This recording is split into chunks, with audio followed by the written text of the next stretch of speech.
Sometimes a good man doesn't leave because he stopped caring. He leaves because certain patterns, repeated often enough, quietly wear down the connection until there's simply nothing left to hold on to anymore. This isn't about blame, and it's not about saying women are responsible for how men behave. It's about awareness because some of these patterns are so normalized, so common, that most women don't even realize they're doing them until a relationship has already ended. Today, I'm breaking down 6 things women do that push good men away without realizing it. And stay till the end, because number 6 is the one that quietly does the most damage over time. Let's get into it. One ends testing him instead of trusting him. Constantly testing a man, creating small scenarios just to see how he reacts, watching for a specific response before deciding whether to trust him, might feel like protecting yourself, but it often does the opposite of what's intended. A man who feels like he's being quietly evaluated all the time, rather than trusted based on his actual consistent behavior, eventually feels exhausted trying to pass tests he didn't know were being administered. Trust that has to be constantly proven through manufactured scenarios isn't really trust at all, and a genuinely good man will eventually feel that difference, even if he can't fully articulate why the relationship feels tense. 2. Punishing him for being honest. This one happens more than people realize. A man shares something honest, an opinion, a concern, even something vulnerable. And instead of being met with openness, he's met with anger, coldness, or punishment for having said it at all. Over time, a man learns that honesty in this relationship comes with consequences. So he simply stops being honest, not because he's hiding something malicious, but because honesty has become unsafe. If you want a partner who's transparent with you, honesty has to be received well, even when it's uncomfortable to hear or it stops happening altogether. 3. Withholding affection to make a point. Using affection as a bargaining tool, withdrawing warmth, touch, or attention specifically to punish him or make him feel the consequences of upsetting you teaches a dangerous pattern over time. Affection starts to feel conditional, something that has to be earned back after every disagreement rather than something freely given as part of a secure relationship. A good man doesn't need to be punished into compliance. He needs honest communication about what's wrong. Withholding affection as a silent punishment often creates more distance than the original issue ever did.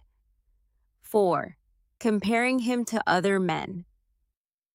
Bringing up how another man handles things, an ex, a friend's husband, even a fictional standard from social media, and holding him to that comparison is quietly corrosive.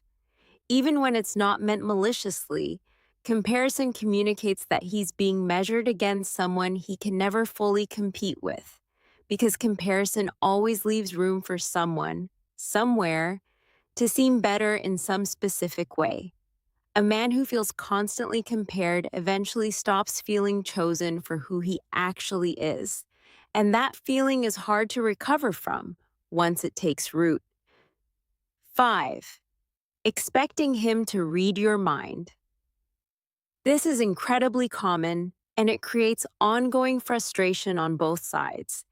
Expecting him to automatically know what's wrong, what you need, or how you're feeling without ever clearly saying it sets him up to fail repeatedly through no real fault of his own.